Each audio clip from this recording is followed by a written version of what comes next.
여러분 안녕하세요. 2023년 5월 27일 토요일 밤 10시 10분입니다. 네, 우리 스픽스, 대한민국 최고의 방송 스픽스에서 하는 왁자지껄 토요일 판이 돌아왔습니다. 안녕하십니까? 네, 오늘 또 우리 정예 멤버 모시고 왁자지껄 한번 진행해 보도록 하겠습니다. 정말 이분은 영국 신사 같아요. 김준혁 교수님 모셨습니다. 그래요? 반갑습니다. 김준혁입니다. 네. 초등학교 때 영국 신사 소리를 내 들었는데, 진짜 한 50년 만에 다시 들어오니까 감개가 무량하네요. 아니, 근데 이거 좀 이상한 거 아니에요? 초등학생한테 영국 신사라 그러는 거는? 야, 그만큼 품격이 있었다는 이야기지. 그러니까 너무 점잖았다 이런 거 아니에요? 그런 것보다 순진해서. 네. 그러니까 되게 김준혁 교수님은 잘 아시겠지만 워낙 인품이 훌륭하셔가지고 남한테 화내는 걸 못 받고 박학다식하시고 학생들이 정말 부러울 때가 많습니다. 오늘 제가 생일인가요? 자, 어쨌든 오늘 김준혁 교수님 모시고 한번 진행을 해보도록 하고요. 자, 그리고 또 제 옆에 앉아 계신 변희재 대표 모시겠습니다. 네, 안녕하십니까. 콜라를 마시다가. 말씀하세요. 끝이에요? 인사를 네, 하라고요. 저는 뭐 인사 다 해요. 네. 빨리 본론 들어갑시다. 네, 알겠습니다. 진짜 변 대표를 너무 사람들이 사랑하니까 이렇게 해도 괜찮지. 뭘 해도 예뻐 보이나 봐요. 아니, 우리는 지금 한동훈 집에 언제 쳐들어가나 지금 계속 그것만 보고 있는데 그러니까요. 언제 가십니까? 이러면서. 자, 우리 그 얘기는 좀 이따가 여쭤보도록 하고요. 자, 그리고 또 요즘 장안의 화제입니다. 임세은 부대변인 모시겠습니다. 와. 네, 안녕하세요. 네, 임 대변인님 본인의 신상에 대한 발언을 좀 해주시죠. 제가 지난 수요일에 이재명 당대표와 함께하는 당원과의 간담회에 참석을 했어요. 근데 그 당원과의 간담회니까 정말 당원증까지 다 확인하고 들어가거든요. 근데 이제 유튜버들도 좀 이제 촬영은 하고 있었어, 당원 중에. 네. 거기서 발언을 좀 했는데. 뭐라고 한 그게 건데요? 이제 종편에서 심지어 제가 나가는 출연하는 종편에서까지 주제로 가가지고 대선 불복이다. 윤석열 대통령이라고 안 그랬다. 김건희 여사한테 나댄다고 했다. 등등 여러 가지 비판했던 것들이 있거든요. 근데 우리 당원들이 늘 생각하는 것들 그걸 얘기했다가 이제 난리가 났죠. 자, 임세은 부대변인은 더불어민주당의 공식 유튜브죠. 델리민주 네. 당원전 라이브 방송에 출연을 해서 윤 정권에 대해서 이제 맹비난을 퍼부었다는 이유로 지금 약간 여론이 좀 이제 폭발적으로 관심을 받고 있습니다. 자, 여기서 핵심은 이겁니다. 대통령에게 대통령님자를 안 붙이고 윤석열이라고 부르면서 원색 비난을 했다. 특히 그 중에 발언 중에 하나는 지난 대선은 사기꾼이 만든 사기 대선이다 이렇게 말했다는 게 핵심이고요. 두 번째는 저는 느낌적으로 대통령이 없다고 생각한다. 이것도 느낌이 나왔습니다. 그러면서 사실상 이재명 대통령 느낌이다. 암흑시대가 380일이나 지났는데 아직도 1465일 남았다. 하루라도 임기를 줄이기 위해서 길거리에서 싸우고 있다. 이런 얘기도 했고 김건희 여사에게도 본인이 안 설친다고 대국민 사과했기 때문에 점점점 이런 얘기들이 이제 문제가 된다라고 언론에서 조명을 했어요. 그러면서 이재명 대표 면전에다 대고 이런 말을 한 것은 무슨 뜻이냐 이런 얘기까지 지금 하고 있거든요. 자, 하시고 싶은 얘기 일단 다 하시죠. 아니 근데 거기서 틀린 말이 별로 없어요. 근데 네. 그리고 당원들과 이제 심지어 윤석열 대통령 찍었던 분들도 여러 가지 실망했던 지점들이 있고, 그리고 본인이 대선 후보 시절에 하겠다고 했던 걸 지금 안 하는 것들이 많잖아요. 예를 들어 자영업자 지원이라던가 지금 얼마 전에 있었던 간호사법 이런 문제부터 시작해서, 그리고 지금 김건희 여사도 본인이 내조만 하겠다고 했었잖아요. 이제 그것 때문에 윤석열 대통령 찍은 사람도 있을 텐데 우리가 24만 표밖에 차이가 안 나는데 그 찍었던 분들의 한 30% 이상이 자기가 잘못 찍었다고 얘기하거든요. 네. 그러면 사실상 그때 그렇게 얘기한 건 국민 속인 거잖아요. 그래서 제가 이런 의도로 얘기를 했고, 이재명 대표는 그냥 그 자리에 그냥 경청자로 와 있던 거예요. 그게 당원들과 함께 하는 자리여서 거기서 뭔가를 주도하고 하는 게 아니라 우리 얘기 듣겠다 이러고 이제 앉아 계신 거였고, 그냥 생각대로 얘기했고, 당원들의 생각이고 또. 자, 이 얘기를 그렇게 하셨는데 이재명 대표가 또 그때 이런 말씀 하셨잖아요. 네. 그런 말씀 한마디 하실 때마다 저에 대한 화살이 점점 커지고 많아진다. 그랬더니 우리 또 부대변인께서 그 화살 내가 맞겠다. 아, 저희 당원들이 맞겠다 이렇게 얘기한 거죠. 네. 그 욕은 다 당원들이 받겠다. 당원 행사잖아요, 저희가. 그러니까 뭐 당원들은 뭐 좋아요 막 같이. 그랬군요. 근데 윤석열 대통령이 이런 말도 못해 근데. 본인이 엄청난 사람이라고 생각을 했네요. 그 우리가 보통 세계 4대 성인 이야기하잖아. 네.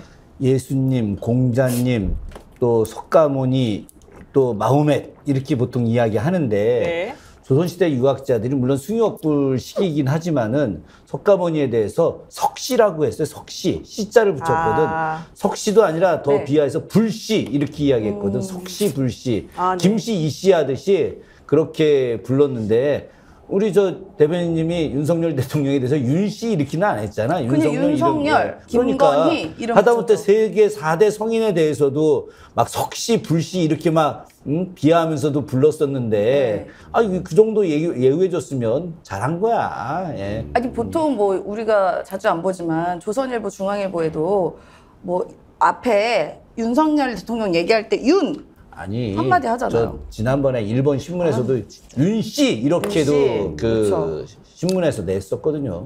아니 그래서 그런 예전에 뭐 DJ, JP 맞아요. 뭐 그렇게도 하지 않았습니까? 네. 그래서 원래 이 글로써 만약에 그 해당 사람을 지목을 할 때는요 호칭을 빼는 경우도 많아요. 의도적으로. 네. 왜냐면 호칭이라는 게 뭐 회장도 있고 뭐 워낙에 이제 뭐 많으니까 그냥 빼고 딱 이런 많은 경우도 많아서 네. 뭐 비판하는 과정에서 윤석열은 전혀 문제가 안 되고 제가 이걸 보면서 지금 윤석열의 아예 증오하고 막 환멸하고 이런 국민 한 60%의 정서를 지금까지 야당이 전혀 반영을 안 하다 보니까 원래 지금 이 시간에도 야당의 국회의원들이 실시간으로 이런 말들을 하고 있어야 되는데 그걸 안 하다 보니까 갑자기 이재명 대표는 어떻게 보면은 처음 듣는 얘기가 나온 거야 따졌을 때는. 그렇죠. 본인도 어리둥절하고 밖에서 볼 때는 뭔가 갭이 있어 보이는데 그만큼 야당이 못 싸워왔다는 거예요. 저런 말들이 계속 나왔어야 되는 거죠 야당에서. 야. 뭐 일리 있는 이야기인 것 같고 제가 지난번에 이제 그 실명 거론 뭐 여긴 편한데니까 최강욱 의원하고 이제 이야기를 하다가 아니 도대체 왜 이렇게 민주당 의원들 못 싸우는 거냐 네. 정말 미치겠다 그랬더니 김 교수님 그 다들 그 검찰 캐비넷을 좀 두려워하고 있다. 그런 이야기를 하는 거예요. 실제로 뭐 그것이 사실인지 아닐지는 모르겠지만은 나는 민주당의 이 많은 국회의원들이 윤석열하고 대놓고 막 심하게 싸우는 사람 뭐 정말 손가락 안에 꼽지 않습니까? 그렇지. 나머지 사람들은 뭐 하는 거야? 아무것도 못 하니까 우리 저 변희재 대표님이 그냥 강력하게 지금 싸우는 조직을 만들자 뭐 이렇게 이야기하는 거 아닙니까 이게? 네. 그 강력하게 싸우는 조직은 잘 되고 있어요? 그러니까 검찰이 핵심이라는 걸 이제 파악을 해서 우리가 퇴진운동본부들을 막 꾸리는데 퇴진운동을 하려면 반드시 검찰의 칼을 부러뜨려야 되겠구나. 그리고 저 칼을 부러뜨려야 이 겁쟁이들이 또 싸우러 나올 거 아닙니까? 그렇죠. 그래서 검찰 조작 수사, 윤석열 검찰 조작 수사 분쇄 공대위 이거를 어렵네요 말이. 이거 또 줄여서 하겠죠. 안진걸 소장이 기획안을 만들고 있는데 네. 6월 4일 춘천 태극기 촛불 연습회 때 발표를 하고 다 참여해라. 시민사회 다 참여하고 검찰이 무서운 국회의원도 참여해라. 우리가 봐주겠다. 예를 들면은 지금 송영길 대표는 지금 캐비넷 다 털렸어요. 털렸는데 싸우러 들어가잖아요. 왜? 네. 숨는다고 안 터는 게 아니니까. 그렇죠. 그럼 송영길 같이 싸우는 사람들은 우리가 뒤에서 백업한다. 변호도 해주고. 그래서 저는 이 조직으로 검찰을 쓰러뜨리고 윤석열 퇴진으로 가겠다. 뭐 어렵지 않을 것 같고 저는 이미 한동훈 집 앞에다가 집회 신고를 내놨습니다. 집 앞에다가? 네, 집 앞에다가. 오호. 왜냐하면 이제 우리 그 아파트 아니에요? 아파트 앞에. 타워팰리스. 아파트 앞에다가. 그 다음 주죠. 이제 금요일 6월 2일 10시에 한동훈의 태블릿 조작 특집 실방을 해요. 스픽스에서. 네. 사전에 지난번에도 한번 했잖아요. 그때는 이제 제1PC였고 JPC 한동훈이 직접 조작한 거. 그래서 이 질의서를 지금 스픽스가 한동훈한테 보낼 거거든요. 답변 안 할 게 뻔하기 때문에. 네. 그럼 저는 법무장관에다가 질의서 벌써 2번 보냈어요. 공문을 자백하라고. 근데 스픽스가 보내도 답변 안 한다. 이때는 방법이 없잖아요. 집으로 쳐들어가서 한동훈 부인하고 한동훈 아들에게 내가 편지 주겠다. 니네 아버지 지금 범죄자니까. 아들에게? 너네 아버지 범죄자. 아버지가 범죄자라고요? 아니 이렇게 말하는 분도 있는데 네. 사기꾼이라고 그랬다고. 이분은 안 건드리나 봐요. 저 아무런 뭐 항의 전화도 없어요. 뭐 고소고발이 아니라.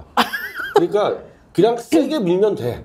세게 밀면은 못 덤비는데 겁먹고 도망가면은 검찰들은 따라옵니다. 그래서 저는 소영길 대표가 들이받았는데요. 검찰이 놀랄 거예요. 아니 근데 집시법 집회 신고 지금 했다고 그러니까 제가 궁금해서 물어보는 건데 지금 여당에선 집시법을 개정해가지고 한 번이라도 과거에 불법적인 집회를 했던 경력이 있으면 신고를 뭐 안 받아주고 강력 대처하겠다 이러잖아요. 본인은 만약에 그런 식으로 아니 저는 집시법 걸린 건 없어요. 그런 건 없어요. 네, 저는 전부 다 명예훼손. 집시법은 괜찮은데 명예훼손만. 명예훼손. 근데 제가 한동훈 집 앞에다가 집회 신고를 낸 다음 날인가 다다음 날인가 한동훈이가 집시법 그거 바꾼다 그러더라고. 그렇지. 그분 때문에 이렇게 뭐야, 된 거예요? 서럽게 썼어. 맞아요. 예, 제가 신고하고 다다음 날에 한동훈이가 집시까지 제안한다. 예. 아니 그런데 이분이 집시법으로 걸린 적이 있다고 착각했나 봐요. 그러면 아니 뭐 그런 것보다 네. 어쨌든 그 한동훈 입장에서는 네 저기 우리 변 대표님이 하는 방송 들었는데 저기 뭐 후배 누구들 만났더니 자기 집 앞에서 이렇게 시위하는 것을 끔찍이 싫어한다면서. 네, 한동훈은 견디질 못한 이 성정이 워낙 불안해가지고 성적이 자기 집 앞에서 자기 까는 걸 견디질 못하는 스타일이라는 거예요. 그 현대고하고 뭐 서울법대 후배들 만났는데 제가 이제 아예 쳐들어가는 거를 공지를 했고 저는 강진구 기자랑 약간 다른 게 강 기자는 취재로 들어갔잖아요. 그렇죠. 저는 집회 신고를 냈기 때문에 법적으로 전혀 법적으로 문제가 그리고 없지. 저는 이제 그럼 한동훈의 가족한테 서신을 전달한다. 니네 아버지 자수시켜라. 이거는 경찰 정보관이 전달해줘야 될 의무가 있어요. 그럼 같이 들어가는 거야 경찰 정보관하고. 그럼 집회 때 가서 내가 이걸 전달을 하겠습니다. 도와주세요 하면은 경찰이 해줘야 그러면 돼요? 예, 경찰이 전화해서 한동훈 부인 전화해서 나와서 받을래? 우리가 들어갈까요? 그거 해주는 게 원칙이에요. 그래요? 왜냐면 그래야지 집회를 안 해주면요 우리 집회 죽을 때까지 한다 이러면 골치 아파지기 때문에 항상 경찰이 이렇게 해줘요. 아니 경찰이 요즘 태도가 많이 달라지긴 했어요. 우리도 수원서 이제 집회 같은 거 하게 되면은 네. 이 경찰이 그 예전하고 좀 많이 다르게 또 이렇게 아무리 정권이 바뀌었다 하더라도 이렇게 호의도 잘 해주고 안내도 해주고 또 교통 정비도 좀 잘 해주고 하는데 지금 그 말씀대로 이거 전해줄 의무 이런 것들 분명히 있기 때문에 아주 합법적 방식으로 잘 하고 있다고 저는 생각을 합니다. 아니 지금 이 말씀 들으니까 제가 이거는 꼭 경찰을 위해서 해줘야 될 것 같은데 이 집시법 개정하겠다고 지금 여당에서 그러고 나니까 경찰이 뭐라고 했느냐면요.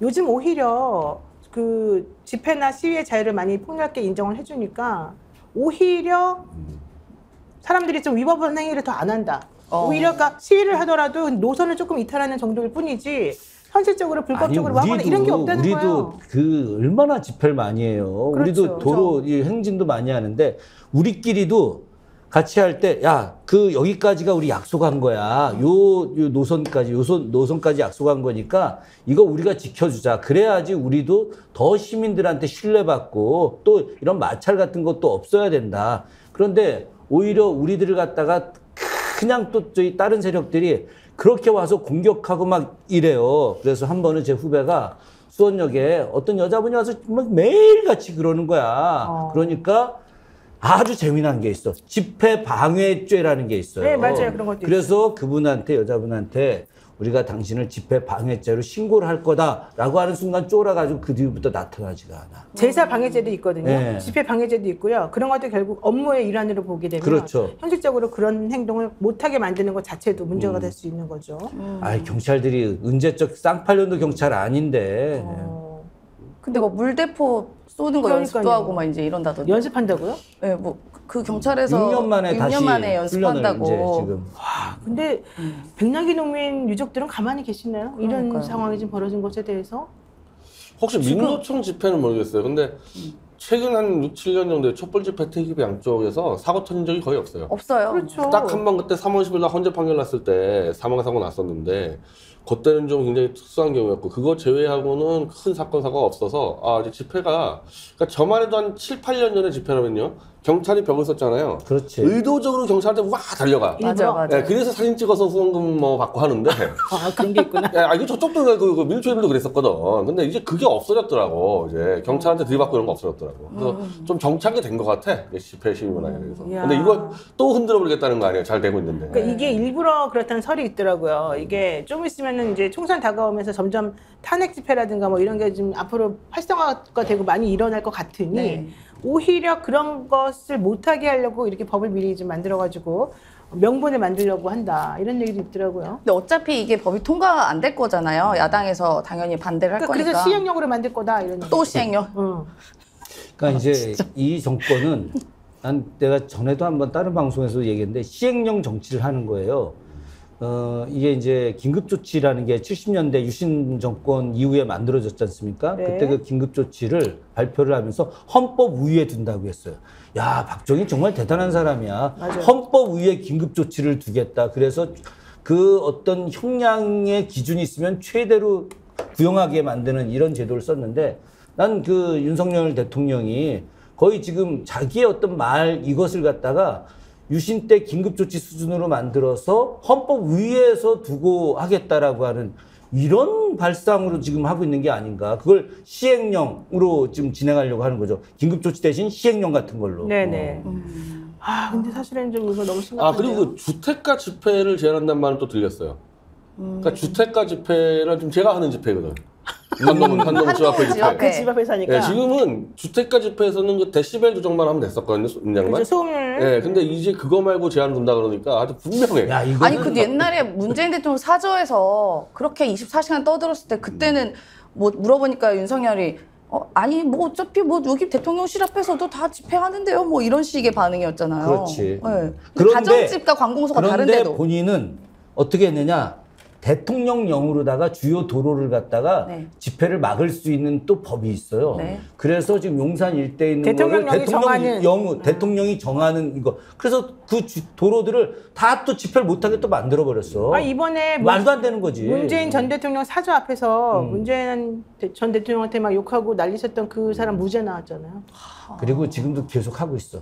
지금도. 내가 저 5월 달에도 평상 갔다 왔는데 그때 아니 이제 초에 그때도 얘네들이 2박 3일을 휴가를 갔어.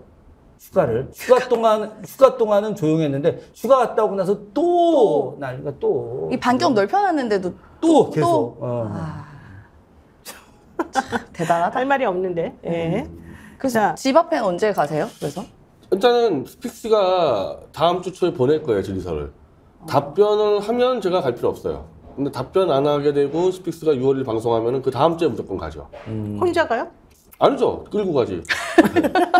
우리 부대들. 네. 부대들 누구지? 부대를 끌고 가는 거야. 강민구 뭐 강민구. 턴라이트 그러니까 변절하지 않는 0.1%의 보수 단체들. 아. 저 오영국 대표 등, 조영환 대표 등. 네. 그날 그날- 일정 맞으면 나도 가야 되겠네. 거기 뭐 간이건 대표 온다 그러고 같이 이제 그 타워 팰리스가 하여튼 좀 한국 사회에서 좀 조용히 살고 싶은 사람들이 사는 데 아니에요. 네네. 그런 데 가서 떠들면요 이게 완전 망신사에 뻗치는 거거든.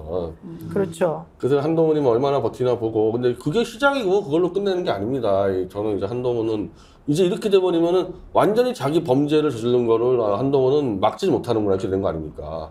그럼 한동훈 체포조를 뭐 돌릴 수도 있고. 그 지난번에 윤석열 대통령이 아크로비스타에서 출퇴근하고 그러실 때 서울의 소리랑 이제 이런 분들이 백은종 대표가 그때 집회 갔었죠. 그 아크로비스타 앞에서 계속해서 맞아요. 시위를 네. 이제 일부러 평산마을에서 시위하는 것에 대해서 조금 각성해라. 너네들도 고통을 한번 같이 분담해봐라. 이러면서 했었었잖아요. 그랬더니 아크로비스타 살던 주민들이 네. 우리 아기가 자고 있어요. 이거 하지 말아주세요. 막 그때 당시 되게 하소연을 하고 막 호소를 하고 그랬었거든요. 이번에 타워 팰리스에서 만약에 한동훈 장관을 타겟으로 삼아서 집회를 한다 그러면 분명히 거기 살고 계시는 다른 입주민들이라고 그래야 되죠. 그분들이 반발할 것 같은데. 그분들한테 얘기하죠. 당신들이 범죄자를 체포해서 데려와라 그러면은. 난 범죄자를 잡으러 왔는데. 한동훈이 그 이번 집시법 개정안이 관련해 갖고 자유라고 하는 것이 타인의 자유를 갖다가 구속하거나 힘들게 하는 것은 그건 자유가 아니기 때문에 그래서 그것을 막을 명분이 있다 이렇게 이야기했는데 이게 내가 이제 그걸 들어보면서 이거 옛날에 누가 했던 말 비슷한데 보니까 칸트가 옛날에 했던 이게 칸트가 말이에요? 네. 칸트가 굉장히 비슷한 말을 했었거든요. 자유에 대해서 타인의 자유를 갖다가 이렇게 그 침해하는 것은 그것은 올바른 자유가 아니다 이런 이야기 했었었는데 나는 기본적으로 이 사람들의 논리가 말이 안 되는 게 그 맞는 이야기지만 지금 이 정권이 윤석열 대통령, 한동훈 이들이 대한민국 국민 전체 자유를 지금 구속하고 박탈하고 지금 방해하고 있잖아, 맞습니다. 자기들이. 그렇기 때문에 그것에 대해서 우리가 항거하는 거잖아. 맞습니다. 네. 항거는 바로 집회와 결사의 자유인데 뭔 소리라는 거야. 근데 어쨌든 집회의 자유는 절대적인 권리가 아니다. 남용에 대한 제한이 필요하다. 뭐 그렇게 얘기를 했죠. 네. 근데 그건 헌법재판소가 2008년에 헌재에서 불일치 판결할 때, 야, 너무 2009 재미난 거야. 년도에, 예. 그게 어떤 내용이었냐면, 국회 안에서, 국회의사당과 국회의장 공간에서 집회를 하는 것을 막아달라고 하는 국회 요청이 있었는데, 헌재가 아니라 국회 안에서 설정 그 입법을 하는 거에 대해서 방해를 한다 하더라도 집회 결사의 자유는 존중되어야 된다고 해서 그걸 부결시켜 버렸거든. 자, 봐봐. 입법이 얼마나 중요한 겁니까? 입법을 하는 공간 안에서 그 앞에서 집회를 해서 뭐 입법을 방해한다, 소음 막 해서 방해한다. 이거는 집회의 자유가 존재한다고 하는 건데, 네. 아니, 타워 팰리스 앞이든 뭐 도로든 대통령실 앞이든 이거는 당연하죠. 그러나 그때 내용에서도 모욕 주는 거 이런 거는 안 된다는 거지. 네, 모욕. 그렇죠. 개인 특정 개인을 대상으로 모욕 주는 거, 특정 개인. 예. 이 근데 내용이 그게 이제 우리가 예전에 얘기하면은 우리가 화형식을 많이 했었어요. 집회 때. 화형식이요? 그렇지. 화형식을 하게 되면 어떻게 되냐? 집회 자유 침해하는 게 아니라 모욕죄로 처벌해 버려요. 그렇지. 그러니까 그거는 사후에 처벌하면 되는 거지. 그걸 사전에 막으면 안 된다는 거야. 어떤 거라도. 그렇죠. 예. 그리고 이건 사실 신고 대상이기 때문에 사전에 근데 지금도 한동안 한 거니까 허가제로 허가제로 바꾼다는 거지, 거잖아요. 신고제를. 근데 어떻게 집회 시위의 자유를 허가제로 바꿀 수가 있죠? 맞아요. 위헌이죠, 그러면. 위헌이에요, 위헌. 아, 이거 탄핵감이지. 그러니까 그런 발상을 한다는 것 자체가 그러니까 사실 이 법을 내놓는 이걸 가지고 민주당 의원들이 이건 헌법을 갖다가 이건 반대하는 것이고 헌법을 무시하는 거기 때문에 이건 탄핵감이다. 이거 그럼 질러야 저거는 되는 거야. 한동훈을 탄핵을 시켜야죠. 저거 조금이라도 말 더 떠들면은 탄핵을 올려도 되는 거야. 아니 아니, 한동훈 이러더라고요. 장관은 법무부 장관인데. 아니 오히려 시간에 대해서 12시부터 6시까지는 자는 시간인데 그때 좀 조용히 자야 되는 거 아니냐 이러는 거예요. 근데 우리가 이게 그 집회 자유가 보니까 정신권에 들어가더라고요. 근데 이 정신이 우리가 이 화나는 정신이 아침 저녁이 다른 거 아니잖아요. 근데 이걸 몇 시부터 몇 시까지는 금지하라? 그것도 웃기고 또 법치주의 뭐 맨날 법치주의고 법과 원칙대로 얘기하는데 법치가 법을 마음대로 막 왔다 갔다 자기가 하는 게 아니라 사실상 그냥 통치자가 권력을 남용하는 걸 방지하는 게 법치주의잖아요. 근데 얘는 착각하고 있는 것 같아요, 보니까.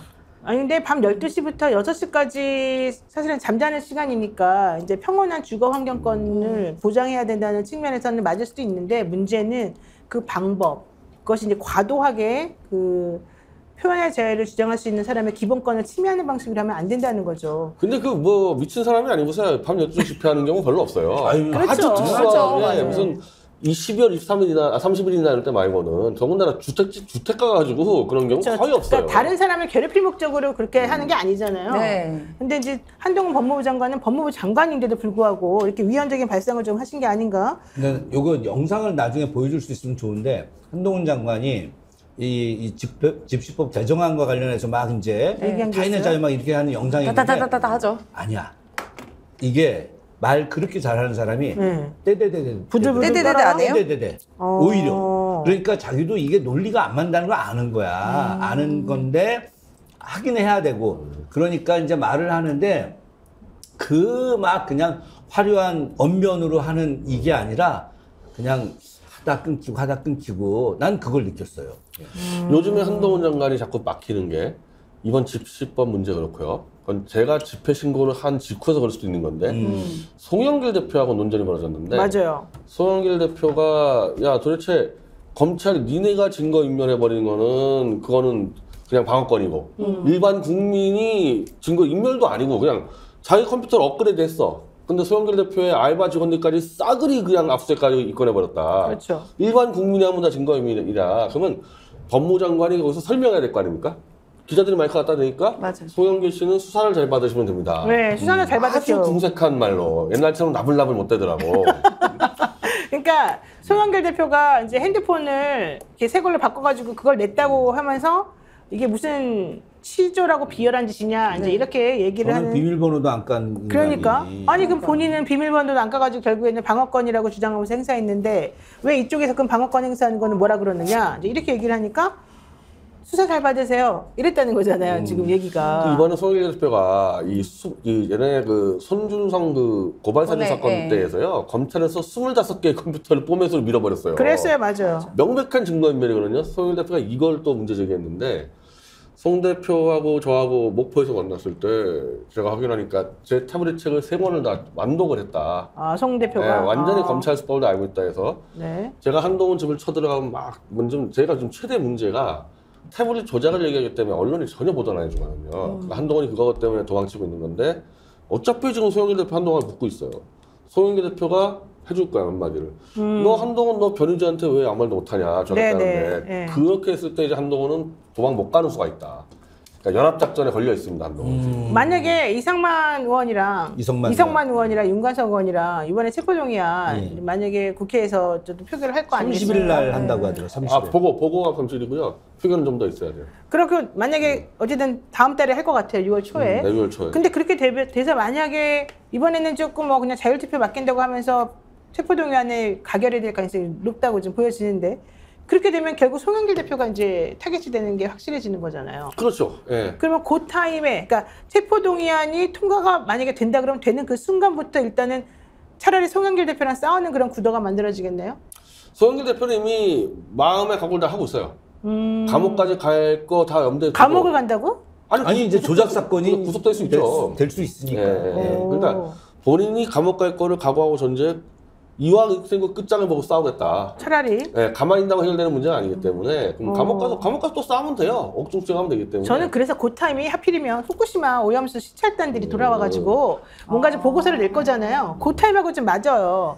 후쿠시마 오염수 시찰단들이 지금 일본에 가 있는데 가서 뭐 한 게 제대로 없다는 거잖아요. 구경하다 왔죠. 네, 그러면서 이제 오잖아요, 왔잖아요. 그러면은 그 다음에 해야 될 일이 뭡니까? 우리가 가서 봤더니 어쩌고 저쩌고 이제 이렇게 나오잖아요. 근데 대만에서 그때 시찰단 갔을 때보다 훨씬 더 못한 결과물을 가지고 오잖아요.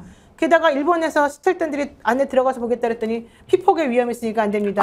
이런 얘기가 계속 나왔잖아요. 그러면 지금 본인들이 보기에도 상당히 불안하고 뭔가 문제가 있다는 걸 알 텐데 그런데 어쨌든 보고서에는 분명히 괜찮은 거를 써서 날 거란 말이죠. 그 얘기가 이제 반향이 퍼지겠죠. 나는 그래서 6월 달이 6월 10일 또 좀 있으면 6월 10일 항쟁이 있어요. 그렇지. 그 타임을 기준으로 해서 아마 앞쪽에서 좀 뭔가 좀 크게 들불처럼 불러일으키지 않을까 이런 생각 좀 해봐요. 그래서 이거 사전에 그냥 그래서 그래서 이 집시법 이걸 하는 것 같아요. 검찰도 풀고 지금 막 그 협박하고 하는 게 6월에 이거 막으려는 게 아닌가 그래요. 지금 이제 6월 항쟁 이제 또 기념일이 6월 6일부터 이제 시리즈로 계속돼요. 예, 보통 이제 6월 10일 날 뭐 행사가 있지만 6일부터 시작해서 6일 이제 현충일이지만 공휴일이니까 그날부터 뭐 7일, 8일, 9일, 10일 이제 절정을 달해서 가는데 이 시기에 이제 일본이 해양오염수 방출 결정을 할 수도 있다는 지금 언론도 좀 있고 또 갔다 와서 또 말도 안 되는 헛소리 하게 되면 이제 우리 국민들이 얼마나 또 대규모로 들고 일어나겠습니까? 저는 그 예전에 그 광우병 당시에 그 집회 때보다 이 건은 또 다른 목숨과 관련된 부분들이 있기 때문에 난 더 커져 나갈 수 있다. 그 말이 맞는 것 커질 같아요. 것 같아요. 벌써 제주도에서 맞아요. 난 그 며칠 전에 제주도 어촌계에서 이제 해상 시위를 했는데 네. 이분들이 다 보수 어른들인 거예요. 그쵸. 그래서 우리는 정치적인 거에 뭐 이렇게 정당 뭐 이런 거 관심이 없다. 의도적으로 이렇게 이야기하면서 그러나 일본의 해양 오염수 그 원자 핵 오염수에 대해서는 단호히 막겠다. 목숨을 걸고 막겠다. 이런 인터뷰를 하는 걸 봤거든요. 어민들마저 이렇게 나오고 있는데 나머지 우리 민주시민들이 가만히 있겠냐고. 그렇죠. 지금 환경단체에서도 이거 이제 문제다라고 본격적으로 움직이기 시작을 했더라고요. 그리고 우리나라 어민들도 이제 더 이상 참고 있을 수 없다 이런 것 이제 같아요. 이걸 우리가 알아야 되는데요. 네. 이건 어차피 IAEA의 일본은 거의 최대 주주예요. 그렇죠. 그러니까 주주하고 자기들끼리 알아서 갖다 버린단 말입니다. 그러면 엄밀히만 하면 우리가 지금 막을 권한이 없어요. 그럼 우리 정부는 규탄을 하고 있어야지 나중에 책임을 물을 수 있는데 그렇죠. 가서 아무 이유 없이 버려도 된다는데 그냥 같이 힘을 거둬준단 말입니다. 이렇게 되면 어떤 문제가 생기냐면 WTO에서 우리가 후쿠시마 생산물 수입 금지에 승소를 했어요. 그렇죠. 그 승소한 이유가 2019년도에. 생선 자체가 아니라 일본의 이 오염 처리 시스템이 불안정하다. 이겼기 때문에 가만히 있으면 어쨌든 WTO에서 우리가 이기고 있는 건데 나가서 문제 없다고 떠드는 순간에 우리는 WTO의 승소의 근거가 무너지니까 자동적으로 후쿠시마 생산물 수입이 재개되는 겁니다. 그래서 저는 이 짓을 하는 이유가 이미 기시다하고 윤석열하고 내통을 해서 일본의 지금 최대 지금 이 무역의 그 현안이 후쿠시마 생산물 수입 재개, 수출 재개인데 네. 그것까지 가려고 이렇게 하는 거예요. 네. 그러니까 이 이렇게 할 이유가 없어요. 가만히 있으면 되거든. 이거 사찰 다 보낼 필요 없이 가만히 있으면 되는 건데. 네. 그래서 저는 이자가 왜 일어나왔는데 클린턴 정부 때 클린턴이 막 전 세계를 돌아다니면서 막 특히 사우디하고 막 되게 잘해줬거든요. 네. 나중에 재단 받은 다음에 그 사우디부터 막 돈 다 걷어들였어요. 이런 정도로 지금 일본의 국익을 거의 몇십 조를 챙겨준 거, 몇십 조를 챙겨줘서는 우린 받은 게 하나도 없어. 요 인간들 이거 퇴임한 다음에 무슨 또 김건희 재단 만들어서 일본에 돈 받으려는 거 아니냐.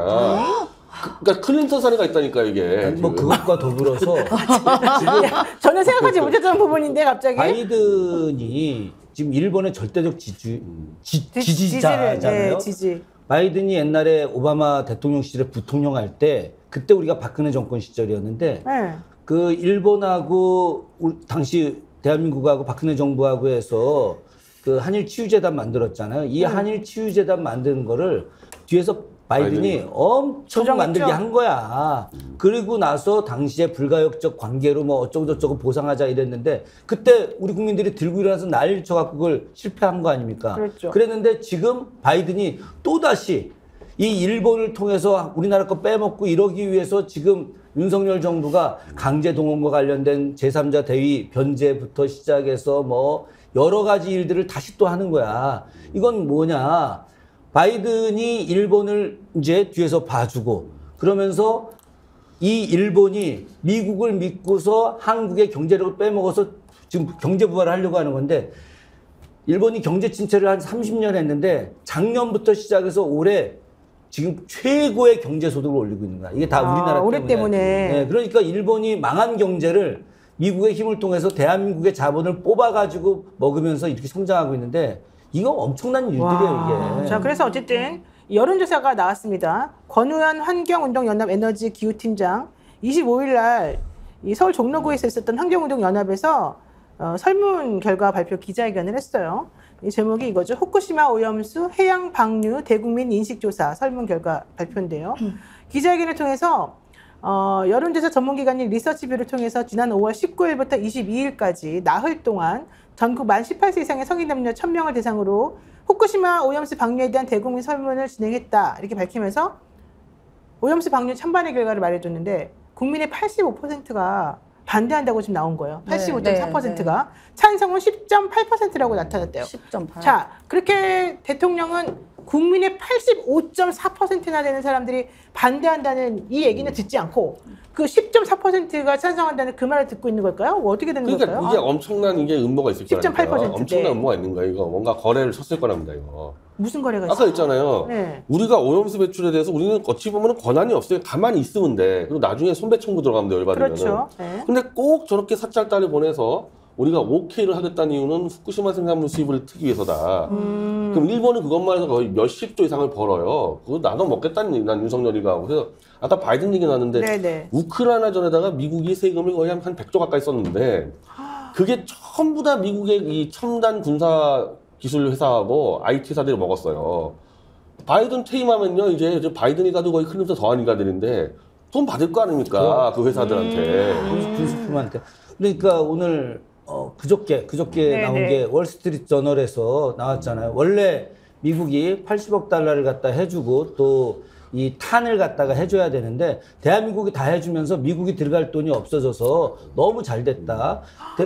우리가 미국한테 무기를 사가지고 또 전해주는 거야. 그러니까 미국은 군수물자 팔아먹고 또 지들 돈 안 쓰고 지들 그 군수 회사가 또 바이든하고 어떻게 거래를 보이지 않게 다 할 거고 윤석열 쪽에다 줄 거 아닙니까? 우리 여기 자주 나오는 김종대 그 형님이 쓰신 위기의 장군들 그 책 보게 되면은 당시에 옛날에 이양호 합참의장 그때 린다 김 사건 났을 때 그때 당시에 무기 거래의 25%를 로비스트한테 주는 거야. 25%를. 25%. 그러면 로비스트한테만 25%를 주는데 나머지 보이지 않는 진짜 실세들한테는 또 얼마를 주는 25% 가까이 주는 거야. 그럼 나머지 50% 갖고 원가 금액하고 나머지 천문학적인 이 금액들이 나오는 거죠. 아니 그러니까 대통령이 23일 날 그 얘기 했잖아요. 사기꾼들인데 진짜. 중소기업 중앙회 회장하고 중소기업하고 만나는 그 자리에서 그 외국에 나가가지고 그렇게 강행군하면 안 힘드냐 이렇게 물어보니까 스트레스가 없어서 나는 괜찮다. 그러니까 해외여행 해외 가서 나가서 좋다는 거잖아요. 사실 이게 얼마나 심각한 문제이고 머리를 얼마나 많이 써야 되는 외교적인 사안인데 스트레스를 안 받아서 너무 편하다고 말하는 게 상식적이지 말도 안 않거든요. 되죠. 글자 하나까지 다 봐야 돼요. 실수할까 봐. 그러니까. 아니 G7 거기서 G8 G8, 아니 G8. 그게 아니라 이 심리적 영상에 G8. 잠깐 나왔잖아요. 일본에서 찍은 영상이 박진이 앉아 있잖아.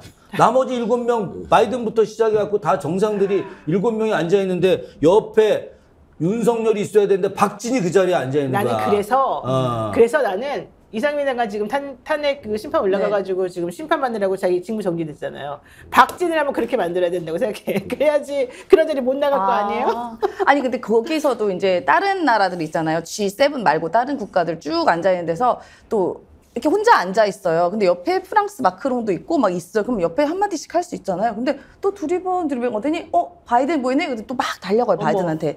그러니까 바이든이 이렇게 앉아있다, 너 왔어? 막 이런 표정이에요. 그러더니 가가지고 뭐 이렇게 몇 마디 하고 쓱 가요. 그러니까 이제 옆에 있는 뭐 통역인가요? 통역한테 이런 것 같아요. 야, 쟤 뭐라고 하고 가는 거야? 약간 이런 느낌이었어요. 여기서 이래요. 바이든이 그때는 이제 미스터 룬 안 그랬나? 그때는 미스터 룬이라고 안 했어요.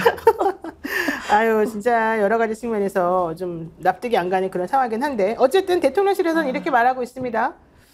IAEA에서 후쿠시마 오염수가 안전하지 않다는 얘기가 나오면 우리는 방류하지 않겠다. 아니 안전하는 얘기로 거의 결정을 내렸어. IAEA는 일본이 2대 주주라니까 이게.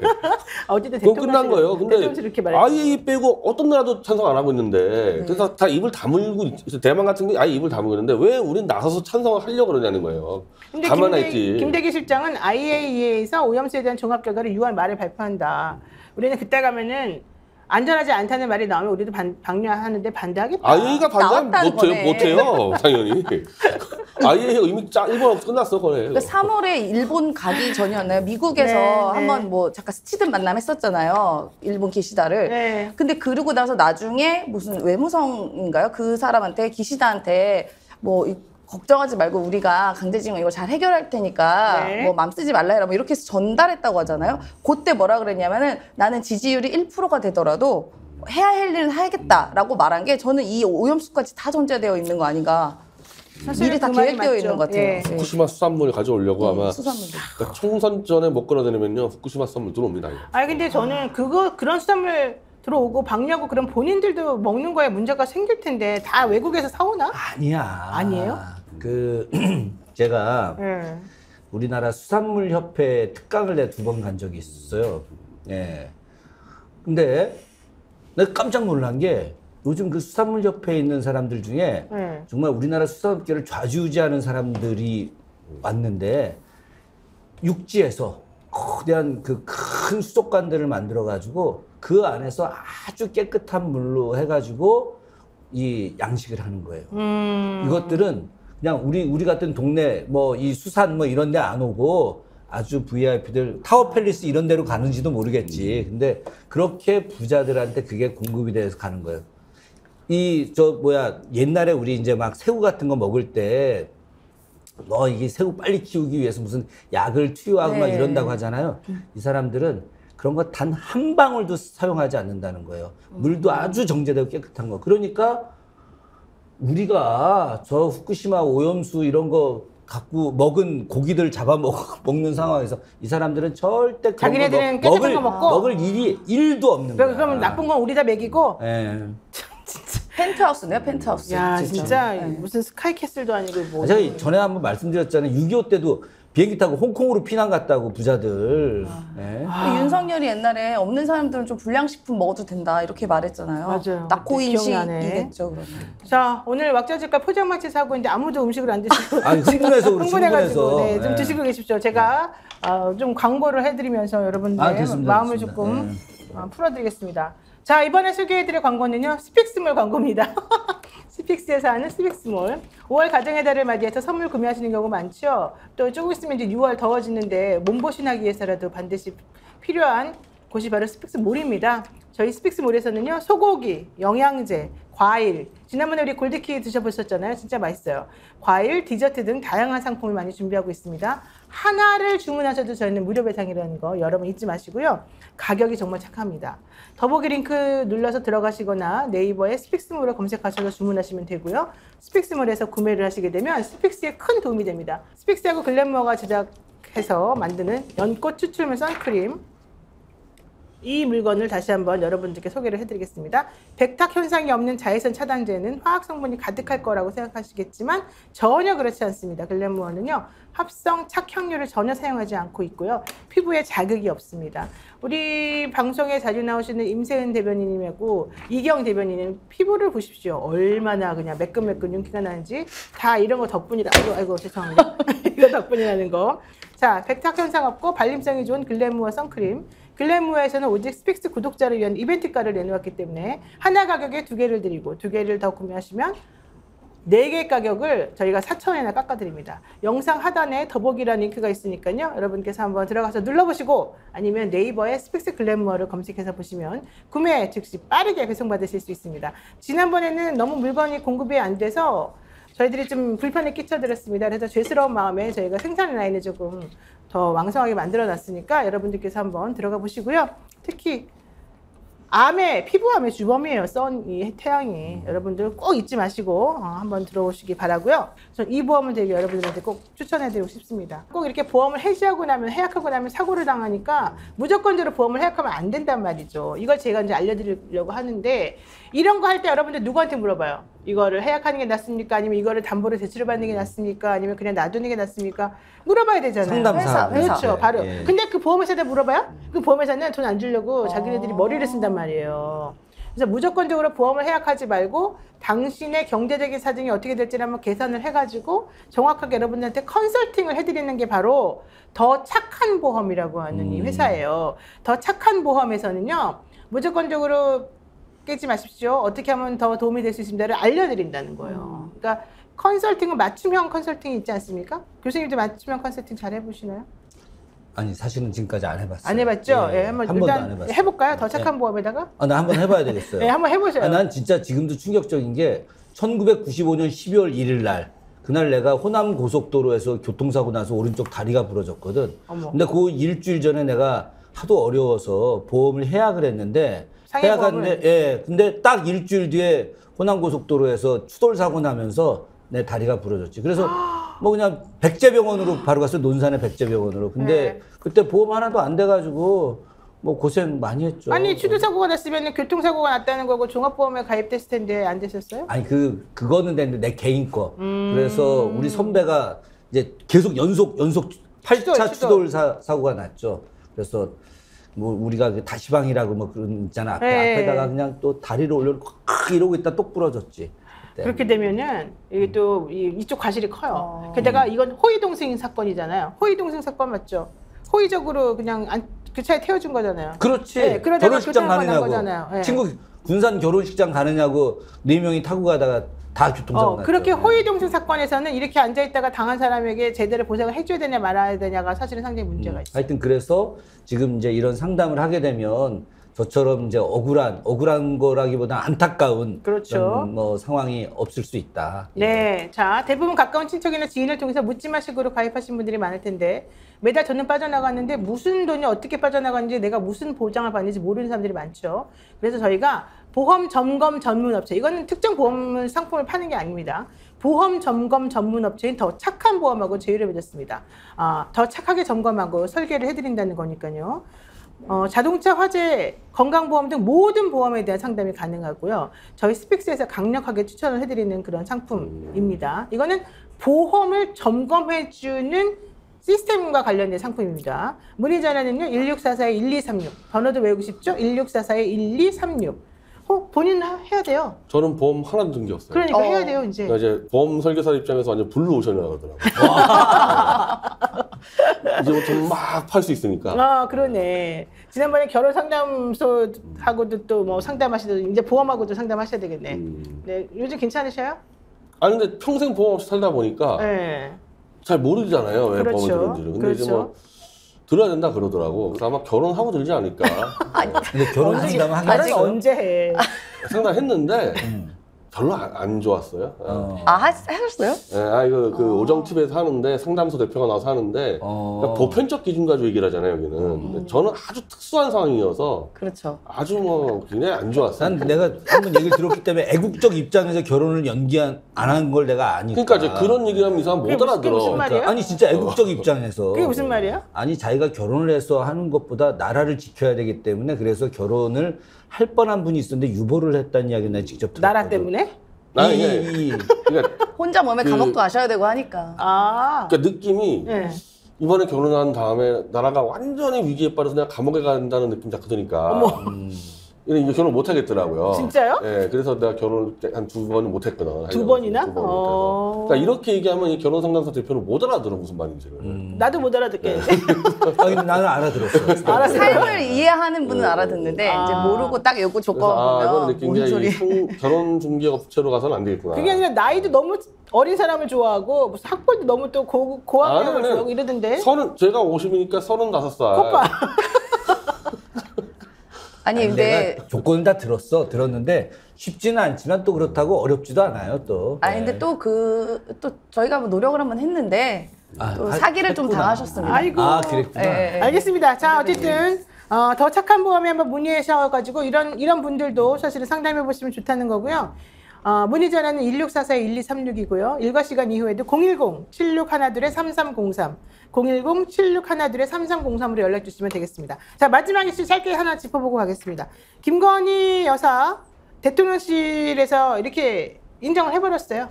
제2부속실은 이럴 없지만 줄 알았어, 이럴 줄. 제2부속실은 없지만 김건희 보좌팀이 있는데 4~5명 되는 팀이 있다.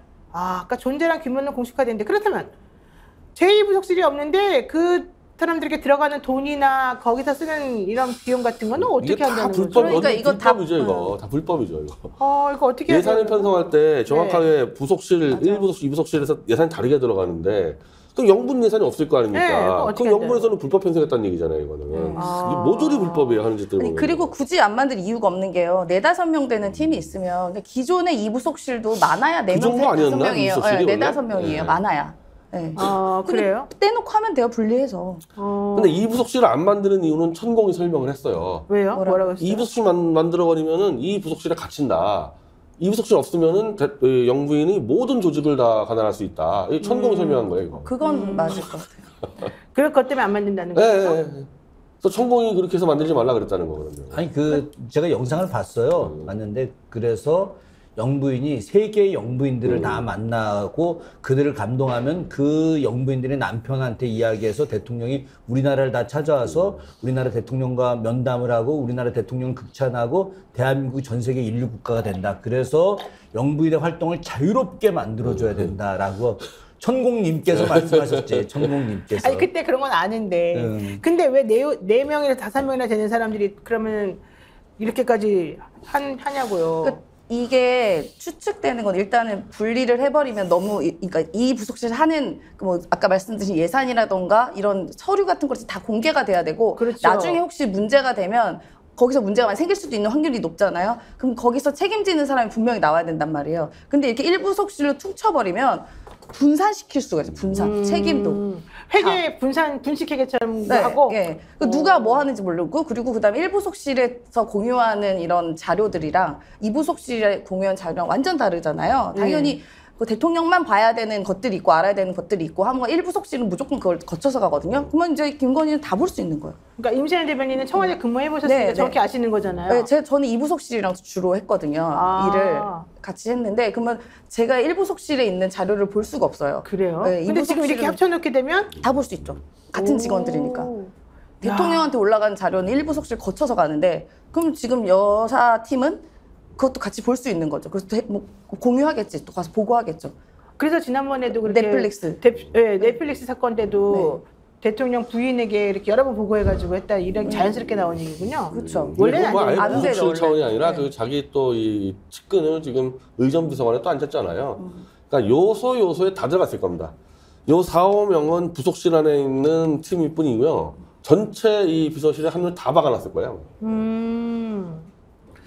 자, 그렇다면은 대단하다. 이거 처음에 대통령이 공약을 지키기 위해서 우리 부속실 안 만든다. 약속 지킨 거니까 놔둬야 됩니까? 어떻게 됩니까? 아니, 말도 안 되죠. 국가의 합리적 운영을 위해서는 네. 제2부속실이 반드시 필요하죠. 왜 그러냐면 그 영부인이라는 자리가 뭐 공식적으로 이제 뭐 법률적으로 존재하는, 그래서 그 따른 게 뭐 법으로다가 정해진 건 아닐 수 있겠지만, 그러나 국가의 어떤 원수의 아내로서 해야 될 역할들이 또 존재하니까 그 역할을 보조하기 위해서라도 제2부속실을 만들어야 되는데, 아까 우리 임세현 부대변인은 이야기했지만 제2부속실을 만들어야 되는 가장 중요한 것은 투명성 때문에 그래요. 그렇죠. 투명성. 네. 그들이 일정이 어떻게 되는지, 예산을 어떻게 쓰는지, 또 어떤 행동들을 하는지를 감사도 받아야 다 되잖아. 그럼 투명성 있게 해야 되기 위해서 반드시 만들어야 되는 겁니다. 야, 이게 그러니까 결과적으로는 편법으로 지금 제2부속실을 운영하는 거나 마찬가지인데 우리 대통령님은 그런 거 되게 싫어하잖아요. 편법으로 하는 거, 법치에 어긋나는 거. 근데 왜 뻥이야 또. 우리 법무부 장관도 싫어하던데 이건 그냥 내버려 두네요. 아, 이거 뭐 모르겠어요. 이게 국회 운영위 차원에서 불러가지고 따져 물어가지고 그러니까. 시정을 요구해야지 이거. 아니 김대기 비서실장이 스스로 인정을 했기 때문에 이 부분에 대해서는 저는 국회 차원에서 정확하게 좀 이거는 확인을 해서 좀 정리해야 될 것 같습니다. 집무실도 같이 쓴다 그러잖아요. 2층, 5층 막 돌아가면서. 말이 안 되는 건데. 말이 안 저것도 돼. 다 확인해가지고, 그러니까 무슨 대통령실 그 점검 특위를 만들어야 될 것 같아. 한번 쭉 둘러봐가지고 불법적인 거 있으면 다 바꾸고 처벌하고 뭐 그런 작업을 해야 될 것 같아. 알겠습니다. 네, 자 저희 오늘 또 이 토요일에 밤에 하는 토요일의 열기 속으로 이 뜨거운 밤을 또 여러분들께 선사해드리기 위해서 토요일 밤에 스픽스 왁자지껄 시간을 지금 하고 있는데 오늘 밤에 잠 못 주무실지도 모르겠습니다. 우리들이 워낙 뜨거운 주제를 많이 던져놔서. 자, 여러분도 오늘 또 어떻게 방송 보셨는지 댓글 많이 남겨주시기 바라고요. 네, 저희는 또 다음 주에 뵈야 될 것 같습니다. 오늘 말씀 다 고맙습니다. 예, 네, 고맙습니다. 고맙습니다.